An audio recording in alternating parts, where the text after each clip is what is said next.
The fragile human teacher protected the hatchlings.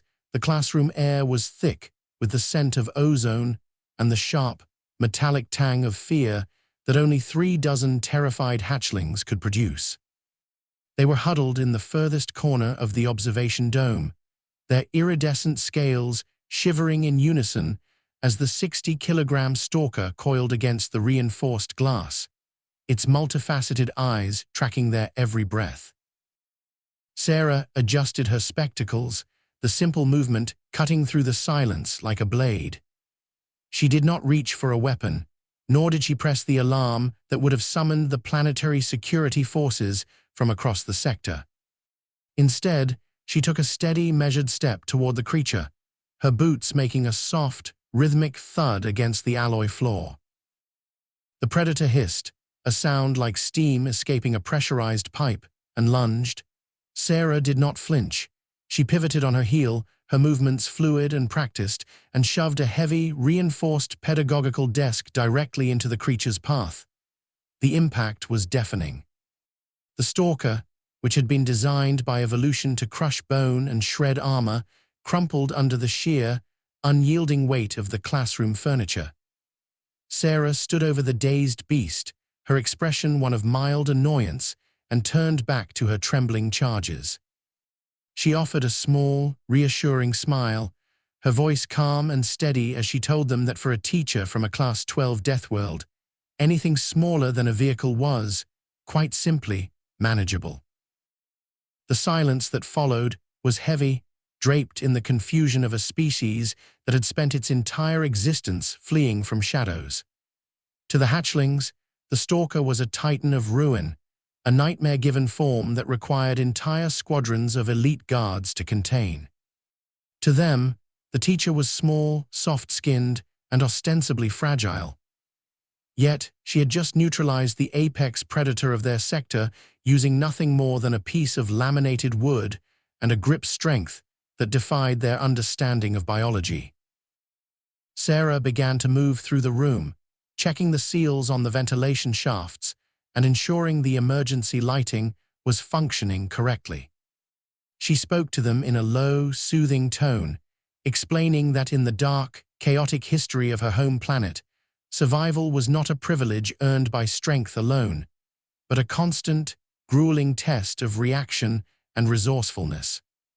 She walked them through the basics of spatial awareness, pointing out that even in a world of monsters, the environment itself was often the most versatile tool one could possess. The hatchlings watched her, their large, luminous eyes wide with a mixture of reverence and lingering terror. They had been taught that their planet was a dangerous place, a hostile theater where the weak were inevitably consumed. But Sarah was changing the narrative. She was showing them that the fear they felt was not a cage, but a compass. She described the gravity of her home world, a place where the atmosphere itself fought to hold you down, and where the predators were not 60-kilogram prowlers, but hulking beasts that could swallow a dwelling whole. She explained that when you grow up in a world where the very ground beneath your feet can swallow you, or where the weather can strip the paint off a ship in minutes, you learn to look at a threat differently. A 60-kilogram stalker was not a titan. It was a nuisance. It was a puzzle to be solved with geometry and force. She described the physics of the lever and the fulcrum, illustrating how her own frame, small as it was, could channel the momentum of a falling star if positioned correctly. The lesson continued as the afternoon stretched into a long, golden evening. Sarah did not shy away from the darker aspects of their survival, nor did she sugarcoat the reality of their existence on the edge of the galaxy. She told them stories of her ancestors, who faced down horrors that defied description with little more than sharp stones and the fire of their own resolve. She taught them that courage was not the absence of fear, but the ability to act in spite of it. As the sun began to dip below the horizon, casting long, fractured shadows across the floor of the dome, the hatchlings began to stir. Their fear had not vanished, but it had shifted. It was no longer a paralyzing cold, but a tempering heat. They began to ask questions, their voices small and tentative at first, but growing in confidence with every word. They asked about her home. They asked about the stars. They asked how she could be so calm while the world outside their glass walls remained hungry and patient. Sarah sat down among them, her presence a grounding force in the vast, indifferent expanse of space. She told them that the greatest weapon they would ever possess was not their claws or their venom, but the ability to analyze their surroundings and find the hidden opportunities in every disaster. She spoke of the importance of patience, of the stillness that comes before the strike, and of the unwavering belief that no matter how dark the room might get, there was always a way to illuminate the path forward. She looked at each of them, her eyes reflecting the dim light of the overhead lamps. She knew that her time with them was fleeting, a single chapter in a much larger, more complex story. But she also knew that she was planting seeds in ground that had been hardened by centuries of hardship. She was giving them the tools to not only survive, but to thrive in a universe that seemed determined to see them fail. The night deepened, wrapping the observation dome in a velvet shroud of shadow. The stalker, still dazed and pinned beneath the heavy desk, gave a low, rumbling groan, but it did not move. It sensed that the dynamic in the room had changed. The energy that had been stagnant and fearful was now focused and sharp, like a blade being drawn from a sheath. Sarah watched the creature for a moment, her gaze lingering on its trembling limbs, then turned her attention back to the hatchlings. She began to recount a story from her own youth, a tale of a long winter and a broken heater in a drafty cabin. It was a story of cold, of hunger, and of the ingenuity that allowed her and her family to endure until the spring thaw. It was a story that humanized her, pulling back the veil of the unflappable teacher to reveal the woman beneath. It reminded them that she, too, was once small, once scared, and once forced to learn the hard lessons of an unforgiving world. The hatchlings listened, their breathing synchronized, their hearts beating as one. They were no longer just observers in a hostile world, they were participants in their own destiny. They were learning that the galaxy was not a place to be feared, but a place to be mastered. They were learning that the fragile-looking woman with the calm eyes and the steady hands was not an exception to the rules of nature, but a manifestation of what was possible when one refused to be broken. As the late-cycle alarms finally sounded, signaling the end of the shift, the relief was palpable. The security team arrived, their heavy boots clanking against the floor, their weapons drawn, their eyes scanning the room for signs of carnage. They stopped dead in their tracks, their confusion evident as they took in the sight of the children sitting in a neat, organized circle, and the teacher standing calmly by the desk, a textbook in one hand and a thermos in the other. They looked at the pinned stalker, then at the teacher, and then back at the hatchlings. They didn't understand the shift in the air, or the way the children looked at Sarah with a mixture of awe and newfound defiance. They only saw the aftermath of an incident that should have ended in tragedy, yet somehow remained under control. Sarah walked toward the security team, her demeanor unchanged. She explained the situation with the same cool, detached efficiency she had used to teach the lesson. She provided a brief, factual report on the stalker's entry point, the steps she had taken to secure the area, and the minor repairs required for the classroom. She spoke as if she had just finished a routine lecture on mathematics, her tone devoid of the adrenaline that usually follows a brush with death. The security captain looked at her, then down at the hatchlings, who were now standing and moving toward the exit with a newfound sense of purpose. He saw the way they carried themselves, the way they navigated the room with an awareness that they had not possessed an hour before. He realized, in that moment, that the teacher had not just protected them from a predator. She had taught them how to look at the world and see not just the threats, but the solutions. As Sarah walked out of the dome, the cool night air of the station greeting her with a refreshing breeze, she felt a quiet satisfaction. The day had been long, and the challenges had been many, but the outcome was exactly what she had hoped for. She had done her job. She had empowered the next generation, giving them the tools to face the darkness and emerge, not just intact, but stronger than before. She walked through the corridors of the station, her footsteps echoing against the metal floor. She thought of her home world, that brutal, beautiful, and unforgiving rock that had made her who she was. She thought of the gravity, the storms, and the struggle, and she knew that, in some small way, she was carrying that history with her, passing it on to those who needed it most. She reached her quarters, a small, utilitarian space that looked out over the vast, uncaring expanse of the galaxy. She sat by the window, watching the stars drift by, each one a potential world, each one a potential classroom. She knew that her journey was far from over, and that there would be other stalkers, other challenges, and other children who needed to learn the truth about their own potential. She closed her eyes, the silence of the room a welcome embrace after the chaotic energy of the day. She thought of the hatchlings, and she smiled. She knew that whatever the future held for them, they would be ready. They had learned the most important lesson of all, that no matter how big the predator, no matter how harsh the world, and no matter how impossible the odds, there was always a way to make it manageable.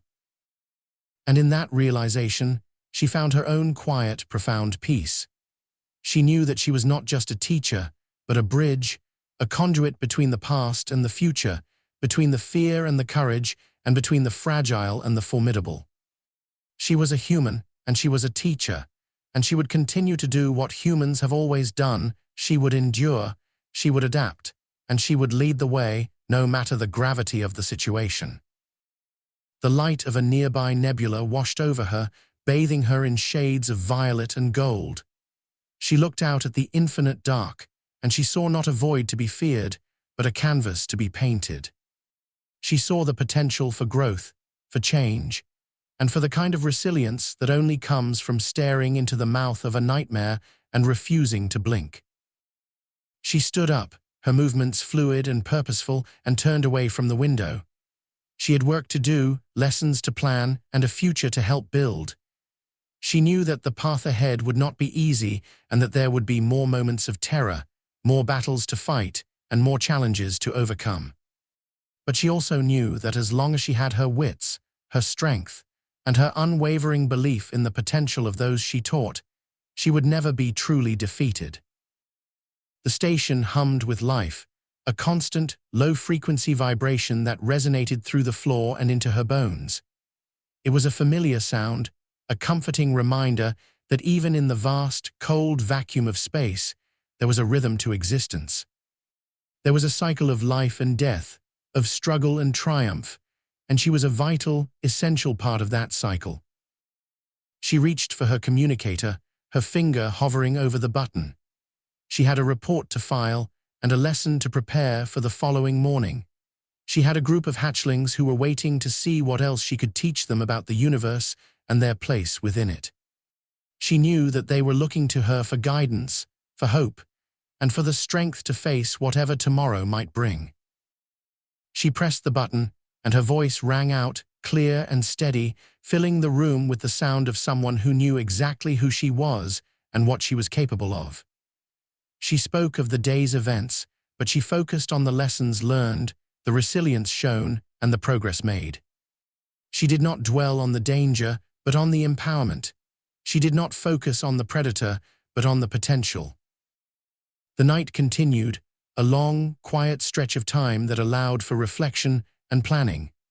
The stars outside continued their slow, steady dance across the sky, indifferent to the lives of those who traveled beneath them. But Sarah was not indifferent. She was deeply, profoundly connected to the life around her, and she was committed to making that life better, stronger, and more resilient. She looked at her hands, the hands that had shoved a desk, the hands that had guided hatchlings, and the hands that were even now writing the future of an entire species. They were human hands, fragile and soft-skinned, but they were also capable of incredible things. They were the tools of a teacher, and she would use them to build a foundation that would last long after she was gone. She finished her report and set it aside, the work done for the night. She turned back to the window, the image of the stars etched into her mind. She knew that tomorrow would bring new challenges, but she also knew that she would be ready. She was prepared, she was capable, and she was unwavering.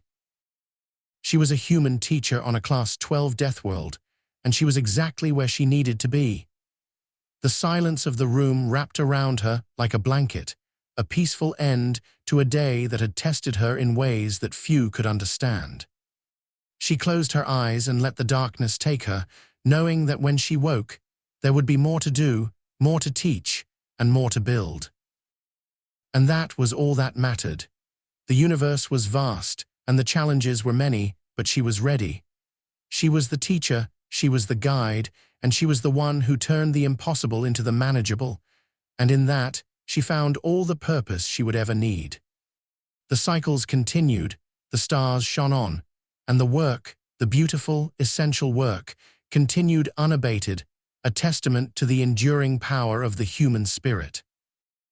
Every morning, the station would wake to the cycle of the artificial sun, and every morning, Sarah would stand before her students. She would see the fear in their eyes, and she would see the hunger for knowledge that only the young possess. She would see the potential for growth, for transformation, and for the kind of courage that defines a civilization. And she would show them. She would show them how to look at the world with clear eyes and steady hands. She would show them how to turn their fear into focus and their struggles into strength. She would show them that the universe was not a place to be feared, but a home to be built, protected, and cherished. She would show them that even the smallest, most fragile-seeming creature could, if they had the knowledge and the resolve, face down the largest, most terrifying predator and emerge victorious. It was not just a lesson. It was a philosophy, a way of life, and a testament to the indomitable power of the human spirit. It was the legacy she would leave behind, a legacy written in the eyes of her students and in the strength of their resolve. It was the work of a lifetime, and it was a work that she would continue day after day until the stars themselves burned out. The hatchlings would go on to be leaders, scientists, and explorers. They would go on to build civilizations that would span the stars and challenge the very nature of existence. But they would always carry with them the lessons they learned in that small observation dome. They would always remember the teacher who stood before them, calm and steady, and showed them that no matter what the world threw at them, it was always manageable. And so, the story continued. The echoes of her lessons would ripple out through the galaxy, touching lives she would never know and changing futures she would never see. It was a quiet, unassuming work, done in the shadows of a distant star, but it was a work that mattered. It was a work that changed everything. Sarah looked out the window once more, the image of the galaxy burned into her retinas. She knew that she was just one person, in one place, at one moment in time. But she also knew that the ripple of her actions was far-reaching, a tide of change that would sweep across the galaxy, leaving a legacy of resilience, intelligence, and hope in its wake. The night was fading now, the first light of the artificial sun beginning to creep across the surface of the station. It was time to begin again. It was time to return to the classroom, to the hatchlings, and to the work that defined her life. It was time to once again show them the truth of the world and the power they held within themselves. She stepped away from the window, her stride confident and purposeful. She had a lesson to teach, and she would teach it with the same calm, unwavering clarity she always did. She was ready. She was the teacher, and she was the one who made the impossible manageable. And that, in the vast, chaotic, and beautiful dance of the universe, was more than enough. The hatchlings were waiting, their eyes wide with anticipation. They were ready to learn, ready to grow, and ready to face the world. And Sarah was ready to lead them, to guide them, and to show them the way. Together, they would build a future that was stronger, brighter, and more resilient than anything the past had ever imagined. And as she walked toward the classroom, the sounds of the station filling the air around her, she knew that she was home. She was where she belonged, doing exactly what she was meant to do. She was the teacher, and she was the heartbeat of the future. The cycle of the universe was turning, and she was turning with it, one lesson, one student, and one day at a time. This was her life, this was her work, and this was her legacy. The story continued, a long, complex, and beautiful narrative that would never truly end. It was the story of the human spirit, the story of the teacher, and the story of the hatchlings who, against all odds, learned to stand tall in the face of the unknown. And it was, in the end, a story of hope. The doors to the classroom slid open, and the hatchlings turned as one, their faces lighting up with recognition. Sarah smiled, the same steady, reassuring smile she had given them the day before. She walked to the front of the room, her presence filling the space, her eyes scanning the faces of the children she had been entrusted to guide. They were ready, they were waiting, and she was here. The lesson was about to begin. And as she looked out at the faces of the future, she knew that whatever the day might bring, they would face it together, with clarity, with strength, and with the unwavering knowledge that no matter the threat, no matter the obstacle, and no matter the danger, it was all, quite simply, manageable. She began the lesson, her voice clear and steady, her words weaving a tapestry of knowledge that would stay with them long after the school day was done. She spoke of the stars, of the physics of survival, and of the power of the human spirit to endure. She taught them that they were capable of more than they could ever imagine, and that the only true limits were the ones they set for themselves. The room was filled with the sounds of learning, the soft murmur of questions, the sharp, quick replies, and the occasional, delighted gasp of discovery. It was a beautiful, chaotic, and essential sound, the sound of the future being built, one lesson at a time. And Sarah, the human teacher from the Deathworld, listened to it all, her heart full, her resolve unshaken. She knew that she was changing them. She knew that she was planting seeds that would grow into something great. She knew that she was part of something much bigger than herself. And she knew that, in the grand, infinite, and mysterious story of the universe, she was a character who mattered. The day progressed, the lessons deepened, and the connection between the teacher and the hatchlings grew ever stronger. They were no longer just a class. They were a community, a unit, a force for good in a world that was often cold and uncaring. They were, together, a testament to the power of knowledge, the value of resilience, and the enduring beauty of the human spirit. As the sun began to dip once more, signaling the end of the shift, the hatchlings lingered, their reluctance to leave a testament to the impact Sarah had made. They had learned much, and they were eager for more. But the day was over, and it was time for them to return to their homes, to their lives, and to the futures they were now better prepared to face. Sarah watched them go, her gaze lingering on each one of them as they stepped out into the hallway. She saw the change in their posture, the new confidence in their gait, and the flicker of ambition in their eyes. She knew that she had succeeded. She had done her job. She stood alone in the classroom, the silence settling around her once again. She looked at the heavy desk, the one she had used to pin the stalker, and she felt a small, satisfied smile pull at the corners of her mouth. It was a simple, sturdy thing, a tool of learning that had become a tool of survival. And it was a reminder, a physical testament to the lessons she had taught. She packed her things, her movements precise and efficient. She had work to do, preparations to make, and a life to lead. She looked out the window one last time, the stars once again filling her vision, their light a beacon in the vast, dark expanse of the galaxy. She knew that she would be here, day after day, until the end, and she was content. She walked out of the classroom, the door sliding shut behind her, leaving the space to the quiet, dark, and waiting night. She knew that tomorrow would be another day, another lesson, and another step on the journey, and she was ready for it all. She was the teacher, she was the human, and she was the one who, no matter what the world threw at her, would always, always make it manageable. Don't forget to like, comment, and subscribe for more incredible stories. Hit the bell icon to stay updated on our latest uploads.